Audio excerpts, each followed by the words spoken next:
Alright, so isang magandang gabi ulit po 'no, sa inyong lahat. I hope nandito na yung ating mga TLE at saka yung ating mga actividad majors. Okay, this will be our continuation po 'no, of tonight's discussion. This is your session 10, okay? Pag-uusapan naman po natin yung mga konsepto po hinggil sa ating home economics, okay? I hope nandito na po yung ating mga TLE major in home economics, okay? Kanina po 'no, pinag-usapan po natin yung ating mga konsepto hinggil po sa ating agriculture and fishery arts. And of course, tonight po, no, pag-usapan naman natin yung ating home economics. Okay? Magparamdam nga po, no, magparamdam po sa ating comment section kapag nandito na po tayo. Okay, shoutout po kay Miss Christine. Okay, magandang gabi po. Kay Mr. Ellipsis. Okay, si Sir Jericho nandito na din, no? Si Miss Mary nandito na din. Uploaded po ba ito? This will be uploaded po sa ating private group. Okay po? This one is different po ha. Again po, I would like to clarify, no? This one is a different review package po kay Sir Melvin, no? So, nandito na si, okay, home economics major po, sir, no? Si Mr. Ellipsis, okay, home economics major din, okay? Magparamdam po dyan sa ating comment section, huwag pong mahiya, no? And let's claim na tayo po ay magiging LPTs very, very soon, okay? Pakitag po ng ating mga kakilala sa ating comment section. Of course, pakishare din po ng ating live, okay? And of course, here, okay, last day na po tomorrow, no? Last day na po na mag-accept po ako ng mga revieways, no? Para po sa ating napapalapit na final coaching this weekend, okay? For only 130 pesos, pwedeng-pwede ninyo pong ma-avail yung ating final coaching with pre-board examination. You will be availing the downloadable files, no? The PDF copies po ng ating presentation. You will be availing the tips and techniques. And of course, meron din po tayong mga pabaon drills, no? For only 130 pesos, pwedeng-pwede po ninyong ma-avail yan, okay? And again po, no, I would like to remind again everyone that tomorrow po, March 6, 2026, magkakaroon po tayo ng ating pre-board examination, okay? So I hope handang-handa na po tayong i-ace yung ating pre-board exam. And of course, here, bago po tayo again magsimula, no, I would like to invite everyone, let us pray. Let's have our daily prayer. Lord God, as I begin my review, calm my mind and strengthen my focus. Grant me wisdom to understand, patience to learn, and clarity to remember all that I've studied. Guide my thoughts, remove all fear, and fill my heart with confidence and peace. May my efforts bring honor to you and lead me closer to my goals. Amen. Okay, magandang gabi po sa inyong lahat. Okay lang po mag-join. Yes po, no? Pwede po kayong mag-join. Just PM me po. Just send me a message on my social media account. Most especially po sa aking Facebook account. Just search my name, Jeff Hermoso Pascual.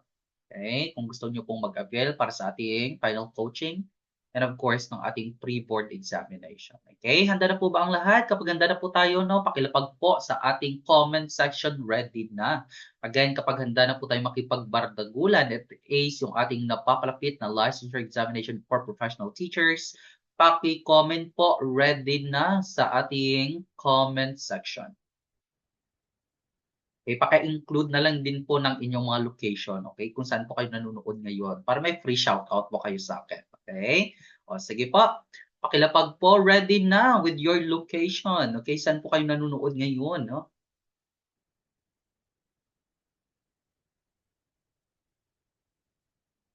Okay, so I hope po na okay lang yung end ko diyan, naririnig pa rin po ba? I hope po nakikita din po ako, no? So medyo, okay, it's almost 8 PM na. So di ko na alam, no? Baka mamaya po mawawala ako sa ere. Okay? So we have student from Talisayan, Misamis Oriental. Magandang gabi po, no?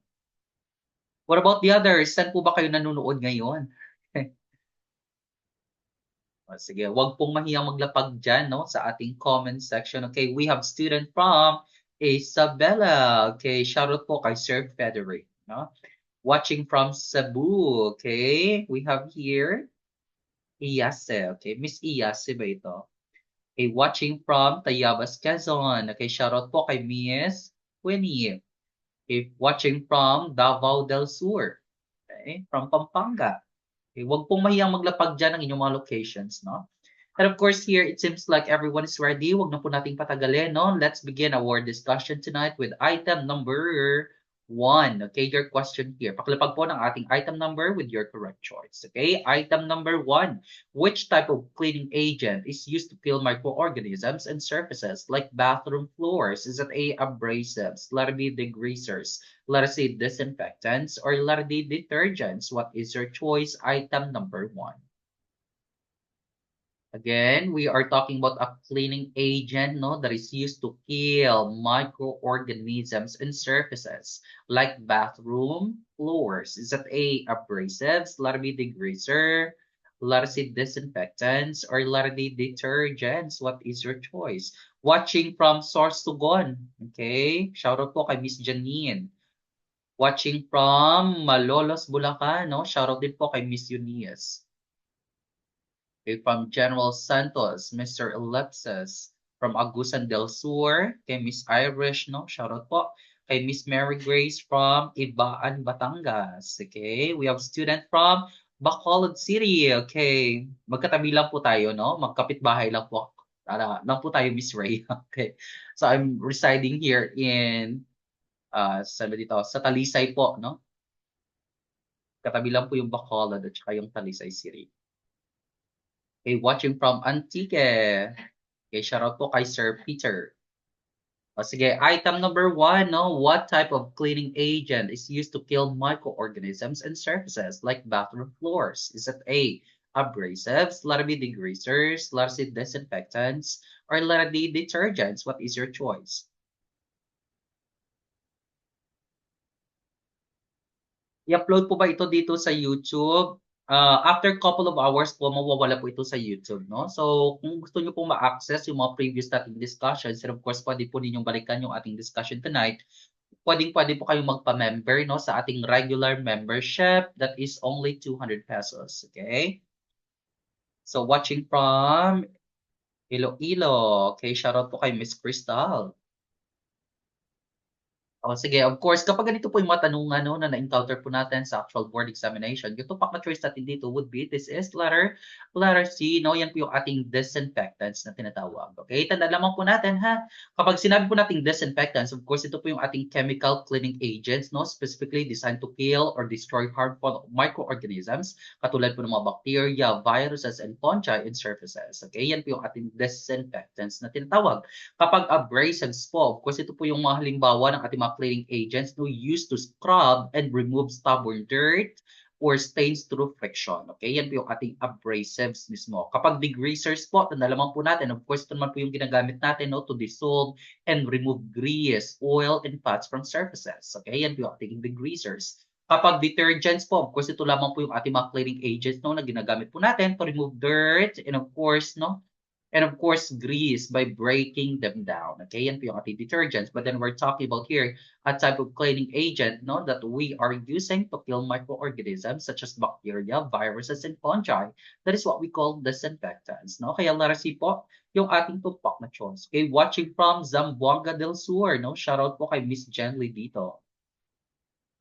Okay, we go to item number 2. What do you call the amount of money left over after all fixed and variable expenses are paid from a family's income? Is it a gross income, letter B, deficit, letter C, discretionary income, or letter D, liabilities? What is your choice? Item number 2. Again, we're talking about here the amount of money no left over all fixed and variable expenses are paid from a family's income. Okay, yung natira na sa'yo, no? So ano po yung tawag dyan? Is that a gross income, letter B, deficit, letter C, discretionary income, or letter D, liabilities? What is your choice? Sir, last session na po ba ito?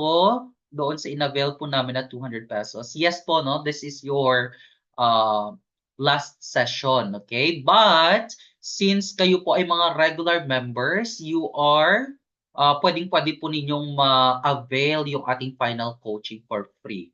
Okay? Yan po yung advantage kapag mga regular members po kayo. No? Pwede po ninyong mabalikan yung ating mga previous sessions and of course, you will get a chance no, to join our final coaching for free.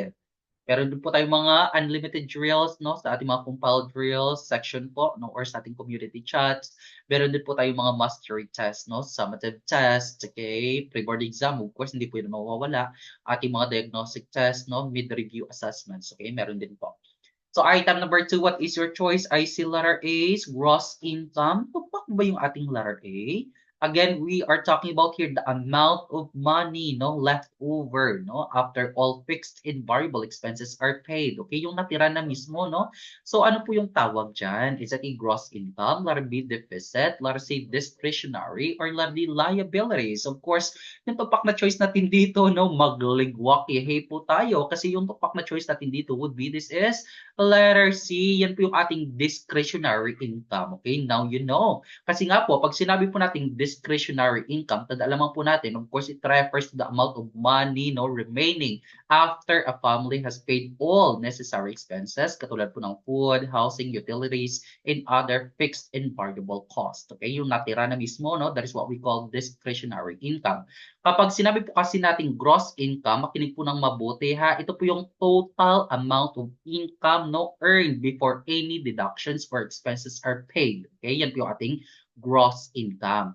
Kapag deficit, tandaan naman po natin, no, it occurs when expenses no exceed income, meaning there is a shortage of money. Okay, yan po yung ating deficit. Kapag liabilities, of course, ito lamang po yung mga obligasyon natin, no, obligations or debts, no, that a person or a family owes to others. Okay, yung mga utang natin, no, that is what we call liabilities. Okay, letter C po, yung ating tumpak na choice. We go to item number 3. Which dry heat cooking method involves cooking food, usually meat, over an open fire or charcoal? Is it A, steaming, letter B, braising, letter C, poaching, or letter D, grilling? What is your choice? Again, we are talking about here which dry heat cooking method. Again, dry heat cooking method that includes cooking food. Usually po yung ating mga meats, no, yung mga karne po natin over an open fire. Okay, over an open fire or charcoal. Is it A, steaming? Let it be braising. Let it be poaching. Or let it be grilling. What is your choice? Item number 3. Okay. Again, we are talking about here a dry heat cooking method. I see letter D. Sumpak ba yung letter D natin? Letter D is, okay, tumpak ba yung letter D natin? Grilling. Tumpak ba yung letter D? Of course, that is correct. No? Yan po yung ating grilling mismo. Okay, tanda lamang po natin ha. Kapag sinabi po natin grilling, of course, ito po ay halimbawa ng ating dry heat cooking method, no? Kung saan po yung ating pagkain dito, most especially po yung ating mga meats. Okay, commonly yung ating meat, ang ating fish, no, or even our vegetables is cooked directly over an open flame or hot charcoal. Okay, yan po yung ating grilling mismo, no? Ano po ba yung ibig sabihin kapag sinabi po nating dry heat? It means we are relying on direct heat, okay, and oil. Okay, yan po yung ating dry heat method. Kapag sinabi naman po nating moist heat method, of course, we are relying on the use of water or steam, no? Yan po yung ating moist heat. And of course, yung ating steaming, yung ating braising, no? And even our poaching here, these are examples of what we call moist heat method. Okay? So, nanukuha po natin ha. Item number 3, letter D po, yung ating tumpak choice. We go to item number 4. Which part of the sewing machine holds the lower thread? Is it A, spool pin, letter B, presser foot, letter C, bobbin, or letter D, feed dog? What is your choice? Again, number 4, which part of the sewing machine holds the lower thread? Is it A, spool pin, letter B, presser foot, letter C, bobbin, or letter D, feed dog? What is your choice?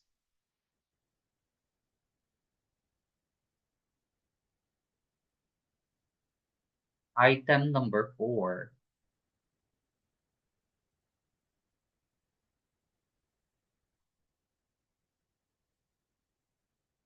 So I hope okay pa rin po yung aking connection ha. O sige, number 4, what is your choice here? I see letter D, I see letter C. Tumpak ba yung mga choices ninyo? Okay, so ayusin po natin yung ating mga desisyon sa buhay, no? Kahit mali-mali po yung mga desisyon natin sa buhay, wag lang po sa board exam, okay? Ayusin po natin yung ating mga desisyon, okay? Nakasalalay po yung ating license sa bawat tanong. Okay?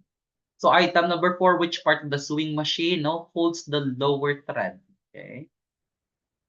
Ano po ba yung thread? Yan po yung ating sinulid, di po ba? So ano po yung nag-hold dyan? Is it A, spool pin, letter B, presser foot, letter C, bobbin, or letter D, feed dog? I see letter C, I see letter B. And of course, yung tumpak na choice natin dito would be letter, this is letter C, no? Yan po yung ating bobbin na tinatawag, okay? Ito po yung itsura mismo, no? Nalaman po natin, kapag sinabi po natin bobbin, of course, ito po yung ating small spool, no? Located in the lower part of the sewing machine that holds the lower thread. Okay? Yan po yung ating bobbin. Kapag spool pin kasi, of course, it holds the spool of thread, no, for the upper thread. Okay? Yan po yung ating spool pin. Kapag presser foot, of course, this holds the fabric. Okay, just wait for a while. Nawawala na po ako. Okay, just wait po.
Alright, so laban po tayo, no? Pagpasensyahan po natin yung aking connection tonight, okay? So medyo mahina na po. So let's continue with item number 5. Okay, which type of fiber is cotton classified as? Is it a synthetic fiber? Letter B, animal fiber. Letter C, mineral fiber. Or letter D, natural fiber. What is your choice? Item number 5, paglapag po sa ating comment section. Again, we are talking about here the cotton, no? So ano po ito, no? Makaklasify po natin ito as ano? Is it a synthetic, letter B, animal, letter C, mineral, or letter D, natural fiber? Of course, kapag cotton po yung ating pinag-uusapan, yung tumpak na choice natin dito would be letter letter D, no? Yan po yung ating natural fiber. Okay? Lamang po natin ha. Kapag sinabi po nating cotton, of course, yan po example ng ating natural fiber. And pag sinabi po nating natural fiber, of course, it refers to the fibers that are obtained from plants, no, animals, or minerals, and are not chemically manufactured. Okay? Yan po yung ating natural fiber. And of course, yung ating synthetic, tandaan po natin ha, kapag sinabi po nating synthetic, of course, ito po ay man-made, no, through chemical process, katulad po ng ating mga polyesters, or even po yung ating mga nylons. Okay? Kapag animal fiber po, of course, ito naman po yung mga klase po ng fiber, no, that comes from animals, katulad po ng mga wool, no? Galing po sa ating sheep, or silk coming from our silkworms. Okay? So, nanuka po natin, kapag cotton po, that is natural, no? Kaya already po, yung ating tumpak na choice. We go to item number 6 in the color wheel. Which of the following is a secondary color? Again, kapag secondary color, is that a red? Letter B, blue. Letter C, green. Or letter D, yellow. What is your choice? Sige, item number 6, kapag secondary color, yung tumpak na choice natin dito would be, I see letter, item number 6, what is your choice? Pakilapag po. Kapag secondary color, of course, yung tumpak na choice natin dito, just look at your options, no? You have 4 colors here. So ano po yung mako-consider natin dito as secondary color? Of course, yung tumpak na choice natin dito would be, this is letter C, no? Yan po ay green, okay? Tanda lamang po natin, paano po ba tayo makabuo ng ating secondary color? It means we have to combine our 2 primary colors, okay? And of course here, paano po tayo makakagawa ng green na kulay? Yan po ay it produced by combining blue and yellow. Okay, yan po yung ating green mismo. Kasi nga po, yung ating red, yung ating blue, at saka yung ating yellow, no, based po sa ating color wheel, ito pa yung halimbawa ng ating primary colors. Okay? And of course, yung green po natin dito, ito pa yung halimbawa ng ating secondary. We go to item number 7. If a product costs 80 pesos to make and you want 25% markup, what should the selling price be? Okay, we are talking about the selling price. No, is that a 100? Let it be 105. Let it be 90 pesos, or let it be 120 pesos. What is your choice? Item number 7. Again, your question here, if a product costs 80 pesos to make and you want a 25% markup. Okay, so pag sinabi po nating markup, of course, ito po yung amount, no, added to the cost of a product to determine its selling price. Okay, so what will be your choice here? Is it a 100, letter B 105, letter C 90, or letter D 120? I see letter A 100. Of course, that is correct, no? That is 100 pesos. Paano po natin yan na-solve? Easy lamang po, no? If we are looking for the total selling price, okay, hanapin muna natin yung ating markup amount dito, no? By simply multiplying our 80 pesos, our original price, with the markup, no, percentage. That is 0.25. Again, yung 25% yung decimal value po niyan, that is 0.25. Multiply po natin, of course, makuha po natin yung ating markup amount, that is 20, no? Para makuha po natin yung ating selling price dito, we just have to add it, okay? Yung original price po natin, or the cost price, that is 80, no? Add lang po natin yung ating markup amount, which is 20, para makuha po natin yung ating 100, no? Kaya letter A po, yung ating tumpak na choice. We go to item number 8. What is the term for a unique name, symbol, or design that identifies a product and differentiates it from competitors? Is it a inventory? Let it be brand, let it be liability, or let it be capital? What is your choice? Again, we're talking about here the unique name, no, symbol, or design that identifies a product and differentiates it from competitors.